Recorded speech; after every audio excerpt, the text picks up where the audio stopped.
یہ ہے جناب علامہ راجہ ناصر عباس جو قوم سے خطاب کر رہے ہیں اور آغاز کرتے ہیں کہ یہ کتاب یعنی قرآن اللہ کی کتاب ہے، ہدایت کی کتاب ہے۔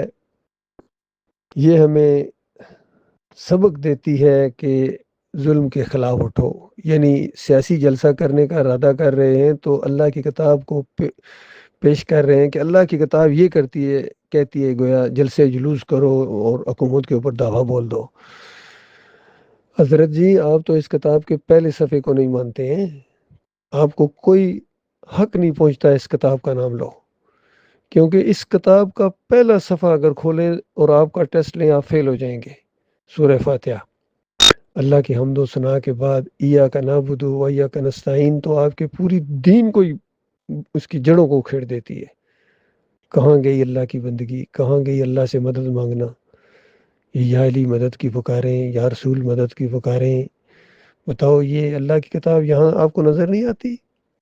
یہاں آنکھیں بند کر لیتے ہو دنیا حاصل کرنے کے لیے، مفادات حاصل کرنے کے لیے، اور ساری دنیا میں سب سے زیادہ شرک جو پھیلایا اسی طبقے نے پھیلایا، پوری سسٹم کو بدلی کر دیا۔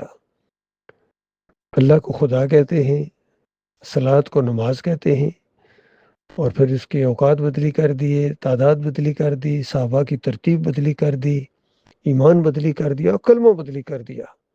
وہاں آپ کو اللہ کی کتاب نظر نہیں آتی ہے، اور صرف ایک جلسہ کرنے کے لیے، جلوس نکالنے کے لیے آپ کو اللہ کی کتاب نظر آ گئی ہے۔ لوگوں پہچانو ان کو، یہ ہیں وہ جنہوں نے اللہ کی کتاب کا راستہ روکا ہوا ہے۔ جو بھی شرک کر رہے ہیں اللہ کی کتاب کا انکار ہوتا ہے۔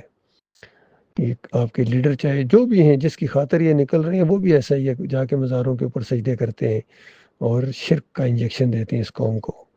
جتنے بھی ہیں، چاہے طارق القادری ہو، طارق جمیل ہو، فضل الرحمان ہو، یہ راجہ عباس صاحب ہو، ناصر، اور کتنے ہیں سارے، علی انجینئر ہو، سب کا ایک ہی معاملہ ہے کہ شرک کے اندر اس قوم کو اور تھپکیاں دیتے ہیں کہ ڈٹے رہو حضرت، بالکل صحیح ہو۔ یہ معاملہ اللہ کے بندوں، پہچانو ان کو، ان کے پیچھے نہ چلو۔